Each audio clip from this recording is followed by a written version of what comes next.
Bab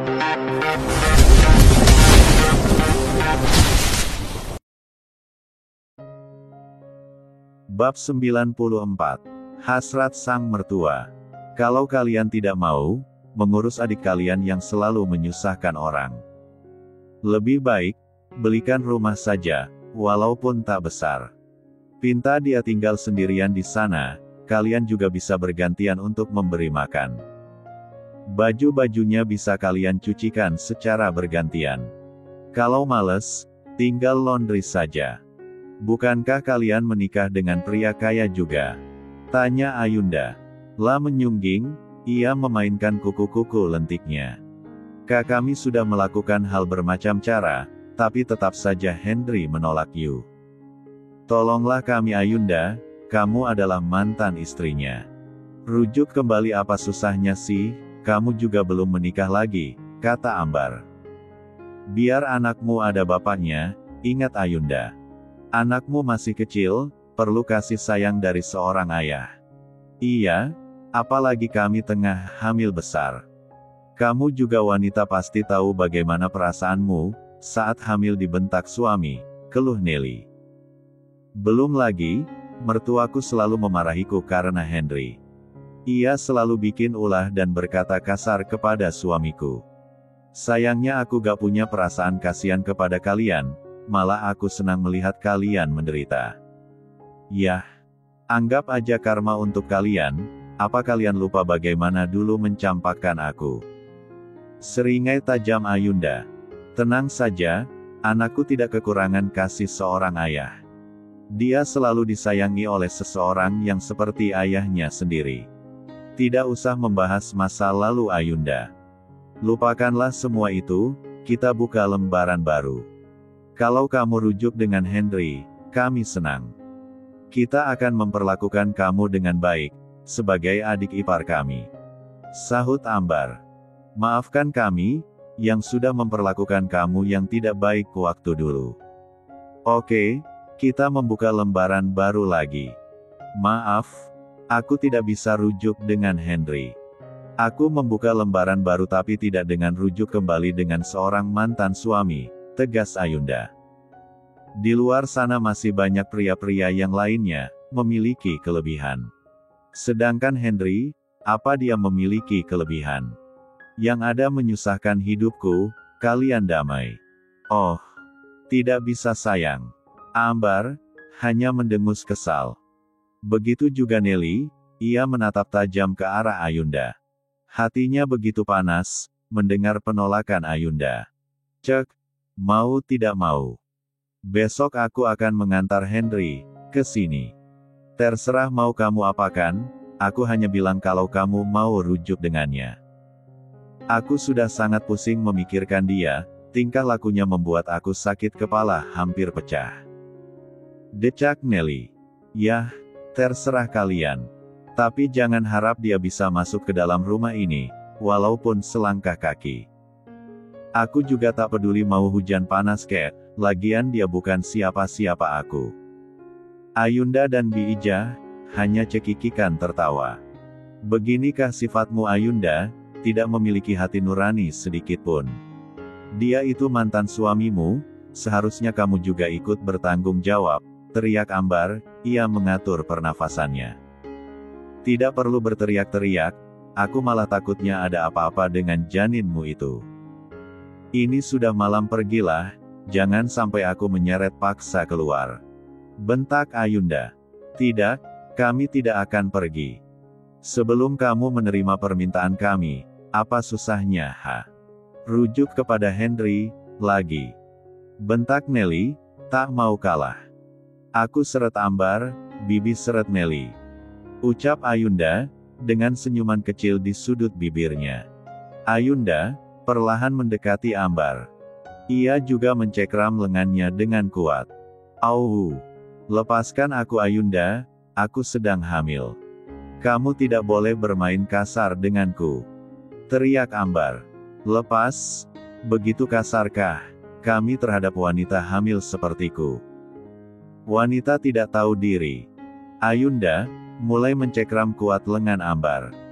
Ia juga menyeret paksa tak peduli dengan kehamilan. "Lepaskan kakakku Ayunda!" teriak Nelly, tangannya sudah dicekal Bi Ijah. Plak, plak, 2 tamparan mendarat di pipi Nelly. Ayunda tak memperdulikan lagi jika Nelly tengah hamil maupun tidak. Ia begitu geram kepada benalu 2 orang ini, malam-malam bertemu malah bikin emosi. "Diam! Kamu Nelly, aku muak dengan tingkah laku kalian yang semakin kurang ajar," bentak Ayunda. "Sial, kamu menamparkanku Ayunda," sinis Nelly. Ayunda hanya tersenyum kecil. Ambar masih memberontak namun tubuhnya tetap diseret keluar. "Sudah aku bilang, bukan. Aku akan menyeret kalian," decak Ayunda. Perutku kram," keluh Ambar, Jia memegang perutnya dan pinggang belakang. Plak, 1 tamparan mendarat di pipi Ambar. "Aku harap ini terakhir kalinya kalian datang ke rumahku, mau berbicara macam-macam denganku akan aku beri pelajaran mulut kalian," seringai tajam Ayunda. Nelly masih terdiam. La menyentuh pipinya terasa perih. Ia juga ketakutan dengan seringai tajam Ayunda. Brak! Ayunda langsung menutup pintu dengan keras. Membuat Ambar dan Nelly merasa takut dan kaget. Baru kali ini ia melihat keganasan Ayunda. Seperti bukan Ayunda saja, dengan hati kesal mereka pulang ke rumah masing-masing. Puas banget Bi, aku menamparkan wajah mereka. Kalau tidak hamil, sudah aku tendang mereka berdua Bi, ucap Ayunda. Ia menepuk kedua tangannya. Ayunda dan Bi Ijah hanya cekikikan melihat mereka pulang. Tiba-tiba hujan begitu deras, sedangkan mereka hanya menggunakan motor. Mampus kehujanan, keke Bi Ijah, ia melihat di balik tirai jendela. "Ayunda, buka pintunya, kami kehujanan dan kedinginan di luar," teriak Ambar. La menggedor pintu rumah Ayunda. "Apa kamu hamil, yang kehujanan di luar Ayunda?" sambung Nelly. Ayunda juga mengirim pesan kepada Bu Sumi, jika para benalu sedang di luar rumahnya. "Buka, Bi Ijah. Buka, Ayunda. Dasar wanita tidak punya hati nurani kamu bentak Ambar, ia berdecak kesal kepada Ayunda. Ia tak menyangka jika Ayunda membiarkan mereka tengah kedinginan. Hujan begitu derasnya. Nelly langsung ke sebelah rumah Bu Sumi. "Bu Sumi, tolong, bukakan pintu." Nelly menggedor pintu rumah Bu Sumi, namun tidak ada jawaban sama sekali. "Aku tahu, kalian ada di dalam. Buka pintu, kamu kedinginan, lihatlah baju kami basah begini dan kami hamil besar," teriak Nelly dari luar. Bu Sumi malah masuk ke kamar tak menghiraukan teriakan Nelly.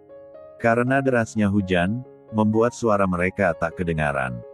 "Bodoh amat, tarik selimut Bobo cantik," gumam Bu Sumi. "Kita pulang saja Nel, hari sudah malam."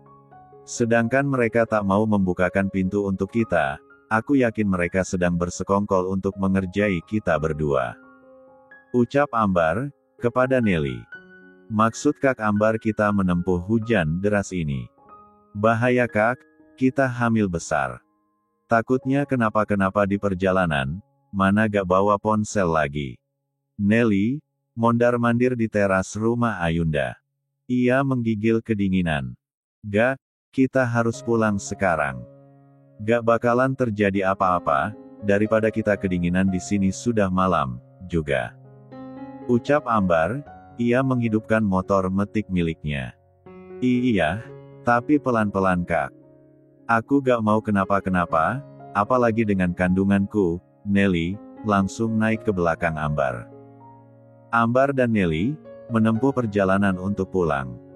Walaupun hujan deras, petir menggelegar ditambah lagi gelapnya malam. Ada rasa was-was di hati mereka, seluruh badan menggigil hebat, namun mereka tetap melanjutkan perjalanan menuju rumah. Bab 95. "Ayunda, tunggu!" teriak Henry. Ia susah payah berjalan menggunakan tongkat. Ia merasakan amat sakit di kakinya, demi menghampiri Ayunda. Ia rela menahan rasa sakit di kakinya. Saat ini Ayunda mau naik mobil.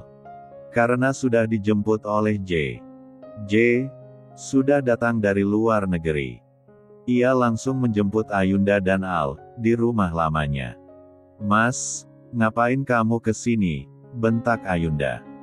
"Jauh-jauh jangan dekat-dekat denganku," cegah Ayunda, saat Henry ingin mendekati dirinya. J dan Al sudah masuk ke dalam mobil duluan. Menunggu di dalam mobil, walaupun J sangat tak suka dengan kedatangan mantan suami Ayunda. "Aku mohon Ayunda, terimalah aku. Hanya kamu yang bisa menerima aku apa adanya. Lihatlah keadaanku sangat memprihatinkan karena kondisiku seperti ini. Aku mohon Ayunda." Henry langsung bersimpuh di kaki Ayunda. "Sampai kapanpun, aku tidak akan rujuk kepadamu lagi Henry. Seharusnya kamu ingat itu, walaupun seperti apa kondisimu saat ini. Tak akan membuat hatiku luluh," tegas Ayunda. "Pandang aku Ayunda. Lihat keadaanku saat ini, kasihani aku. Aku tidak tahu lagi di mana tinggal karena aku sudah diusir kakak-kakakku." Henry setengah mengiba kepasa Ayunda. "Ayo, masuk. Tidak usah kamu meladeni pria tak berguna seperti dia," ucap J, yang di dalam mobil. Ayunda tak lagi menjawab perkataan dari mantan suaminya. Mendengar perkataan J, ia langsung masuk ke dalam mobil. Meninggalkan Henry, walaupun dia memohon-mohon kepadanya. "Cek, dalam kondisi seperti itu, dia masih mengganggumu, muka tebal juga dia," decak J. Ayunda masih membuang muka ke arah jendela mobil, entah apa yang dipikirannya saat ini. "Kenapa kamu diam? Apa memikirkan mantan suami kamu itu? Yang kini kondisinya begitu parah, berjalan saja hanya menggunakan tongkat," kata J, sedikit mengejek. "Berhentilah memanggil dengan sebutan kata Mas kepadanya. Itu terlalu akrab Ayunda, sama saja kamu memberikan peluang untuk kembali lagi. Apa kamu cemburu saat aku memanggilnya dengan sebutan Mas? Apa perlu aku juga memanggil kamu Mas J, atau Abang J?" sahut Ayunda. "Tak sudi aku dipanggil dengan sebutan persis dengan mantan suami kamu itu," elak J. Ayunda hanya cekikikan tertawa mendengar ucapannya. "Mama, kapan menikah dengan Papa J?" "Biar Mama ada ikatan dengan Papa," kata Al, tiba-tiba membuka suara. "Huas. Jangan ribut-ribut lagi Pah, Mah. Menikahlah dengan Papa J," pinta Al lagi. "Sayang, kamu tidak pantas berbicara seperti ini. Apa dia yang mengajarkan kamu berbicara seperti ini?" Delik mata Ayunda ke arah J. "No, Mama. Ini kemauan Al, ayolah Mah," rengeknya Al. "Mama akan menikah saat tahun baru. Tapi Mama juga tidak tahu tahun baru kapan," alibi Ayunda. Ia cengengesan mengerjai anaknya. Kata Mama, "Tidak boleh berbohong. Aku mohon Mah, menikahlah dengan Papa J." Al merengek sambil menggoyangkan lengan ibunya. "Papa J selalu baik dan perhatian kepada Al, Mah." Ayunda hanya menggaruk kepalanya yang tidak gatal. "Anak Mama, sayang. Ini masalah orang dewasa, kamu tidak berhak berkata seperti ini nak." Senyum mereka Ayunda. "Mama gak sayang sama Al. Papa juga kenapa gak mengajak Mama menikah? Kalau Mama sama Papa menikah, undang Al ya. Jangan lupa, Papa mau kan menikah dengan Mama Al." Seimut mungkin Al membujuk ke arah J. J hanya tersenyum dan mencium beberapa di wajah Al. Papa akan menikahi mamahmu sayang," jawab J. "Yeh." Al begitu kegirangan. Al langsung memeluk J dengan erat. Saat mendengar ucapan dari ayah sambungnya itu. Sedangkan tangannya J sudah menggenggam erat tangan Ayunda. Ada kedipan mata nakal J, sedangkan Ayunda hanya tersipu malu-malu. Ia sengaja membuang muka ke arah jendela mobil. Biarkanlah seiringnya waktu, mungkin ini sudah takdir hidupku. Maafkan aku Mas, Henry. Aku tidak bisa kembali kepadamu, aku juga kasihan melihat kondisi dan terusir dari kakak-kakakmu. Tapi apalah daya, hatiku tertutup rapat dan tidak bisa terbuka lagi. Aku harap kamu benar-benar berubah Mas, semoga kamu mendapatkan kebahagiaan, batin Ayunda. Sedangkan Henry, menangis meratapi nasibnya di pos ronda. Ia tak tahu tujuan hidupnya lagi, hidupnya benar-benar hancur saat ini. Ada kenangan indah di benak Henry. Ia begitu menyesal sudah menyia-nyiakan waktu bersama Ayunda. Seandainya tidak menuruti perkataan ibu dan kakaknya, mungkin saat ini dia masih bersama Ayunda dan membina keluarga kecil. Bodoh, ya. Itulah di pikirannya saat ini. Air matanya luruh sudah. Hawa dingin memasuki tubuhnya, hujan begitu lebat ditambah angin kencang. Tubuhnya menggigil kedinginan. Hampir 2 jam, akhirnya hujan reda juga. Lah berjalan sedikit demi sedikit karena kakinya patah, ia hanya dibantu dengan 1 tongkat. Hampir 1 jam di perjalanan, ia sampai di pasar. Henry, duduk di atas tanah hanya beralas kardus. Ia mengulurkan tangan seperti meminta kepada orang-orang saat lewat di hadapannya. Hanya dengan pengemislah, ia bisa melanjutkan kehidupannya. Henry, langsung menghapus air matanya dan menerima keadaan nasibnya sekarang. Lah menerima karma yang sudah tertimpa di hidupnya. Seandainya waktu bisa berputar ulang, ia juga tak akan pernah menyia-nyiakan Ayunda. Di tempat lain, selesai menidurkan anaknya, Ayunda langsung turun ke bawah untuk menemui J. Aku hampir tak percaya, jika kamu pergi hanya beberapa hari saja. Aku kira 2 tahun kemudian, kamu baru kembali, kata Ayunda. Ia duduk di samping J. J, tengah sibuk dengan laptopnya di pangkuan. Tidak akan pernah lagi, aku meninggalkanmu dan Al. Selama itu, jawab J, tanpa menoleh ke arah Ayunda. Ayunda, sesekali mengintip ke arah laptopnya J. Namun secepatnya ia kembali ke menu dan meletakkan ke atas meja. Kenapa? Apa kamu sudah merindukanku? Ia langsung menarik lengan Ayunda dan jatuh ke pelukannya. Pelukan hangat ini yang selalu dirindukan Ayunda. Khas baunya sangat berbeda dengan Sensei. Aku merindukanmu J. Ayunda langsung menenggelamkan kepalanya ke dada bidang J. Ia begitu malu dengan pengakuannya saat ini. Dengan sekejap J sudah mengangkat tubuh Ayunda. Ia langsung membawa ke dalam kamar tamu di bawah. Hanya ada senyuman kecil di sudut bibirnya J. J juga merindukan kehadiran Ayunda. Sesampai di kamar, ia meletakkan orang yang dia cintai. J menatap lekat ke wajah Ayunda. Ia mengelus lembut di pipi mulusnya Ayunda. Kap, 1 kecupan mendarat di bisbir Ayunda. Sang empunya tersenyum kecil.